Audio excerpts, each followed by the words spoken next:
और सबसे महत्वपूर्ण बात कि भागवत जी का जो 10वां स्कंद है वो भागवत जी का प्राण तत्व कहा जाता है।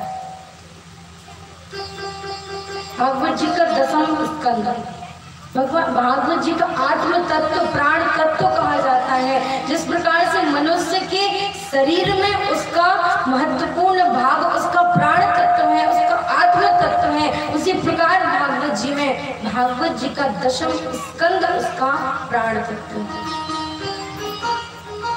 प्राण तत्व, आत्म तत्व।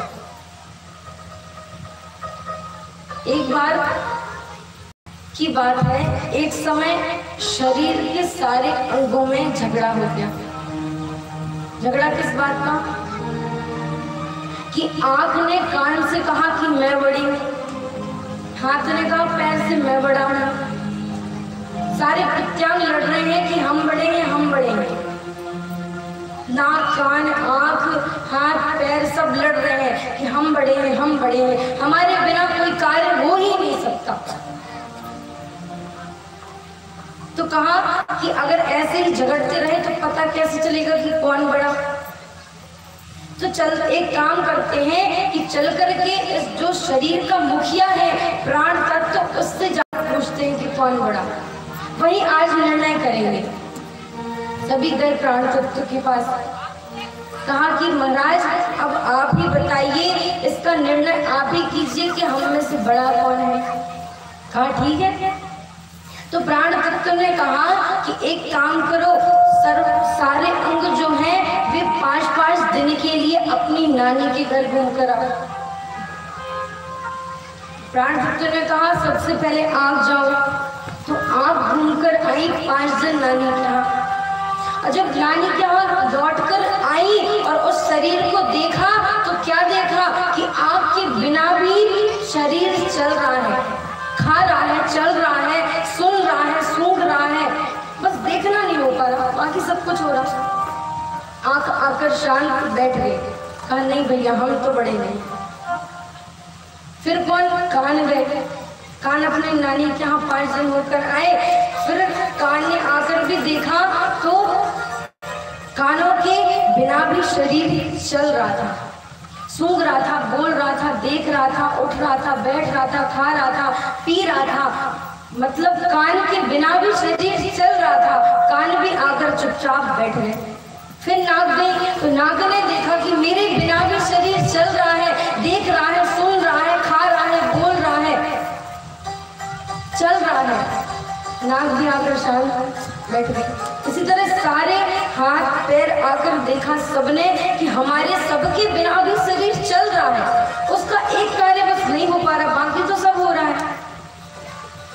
प्राण तत्व ने कहा हो गई संतुष्टि, अब सभी लोग सुनो। कहा हाँ महाराज।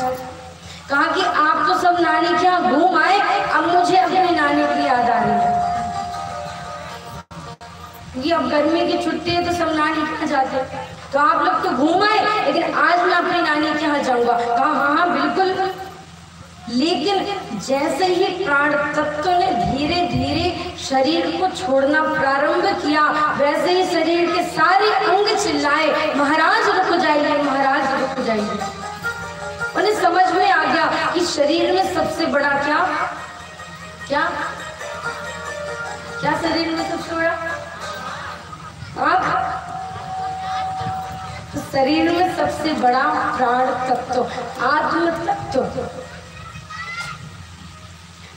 इस शरीर को जलाया जा सकता है, काटा पीटा जा सकता है, लेकिन आत्म तत्व ऐसा तत्व है जिसे ना हम जला सकते हैं ना काट सकते हैं। गीता जी के 10वें अध्याय के 22वें 23वें श्लोक में भगवान ने कहा है नैनम छिन्दन्ति शस्त्राणि नैनम दहति पावका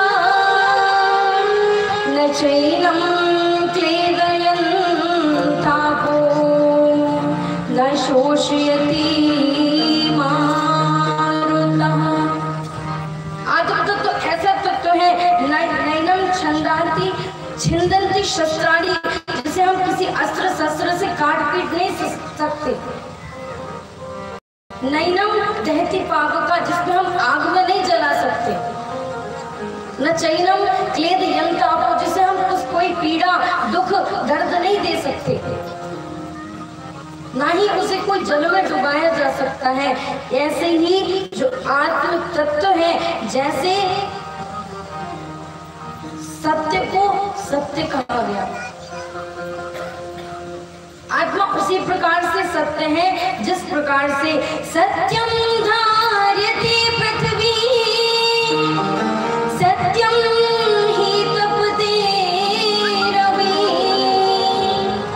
सत्यम वाति वायुषु सर्वं सत्यम प्रतिष्ठितम्। सत्यम धार्यते पृथ्वी, जिस प्रकार पृथ्वी सत्य है, पृथ्वी का आकार हमें क्या पता है कि गोल है, पर कभी कहीं किसी को गोल दिखी तो पृथ्वी सत्य है। सत्यम ही तपते रवि, ये जो सूर्य है इसमें से इतनी आग इतना प्रकाश कहां से आ रहा है, किसी को पता? सूर्य भी सत्य है। यह वायु जिसके कारण हम जीवित हैं, इसे आज तक किसी ने देखा? ये सब सर्वम सत्यम प्रतिष्ठितम, जिस प्रकार से ये सभी सत्य है, उसी प्रकार से आत्म तत्व सत्य है, जिसे कभी हम खत्म नहीं कर सकते। ये शरीर तो बचपन से लेकर बुढ़ापे तक खत्म हो जाता है, लेकिन आत्मा कभी खत्म नहीं होती। उसी प्रकार से जिस प्रकार से शरीर में आत्म तत्व की महत्वता है, उसी प्रकार से भागवत जी में 10वें स्कंद की महत्वता है। 10वें स्कंद में ऐसा क्या है? तो 10वें स्कंद में सबसे पहला कि हमारे ठाकुर का, हमारे गोपाल का जन्मोत्सव है। 10वें स्कंद में हमारे ठाकुर का प्रभुत्सव हुआ है। 10वें स्कंद में प्रभु ने सुंदर सुंदर लीलाएं की हैं, उखल बंधन की, माखन चोरी की और चीर हरण की, इतनी सारी लीलाएं प्रभु ने 10वें स्कंद में की हैं। और सबसे महत्वपूर्ण कि 10वें स्कंद में ही भगवान कृष्ण गोकुल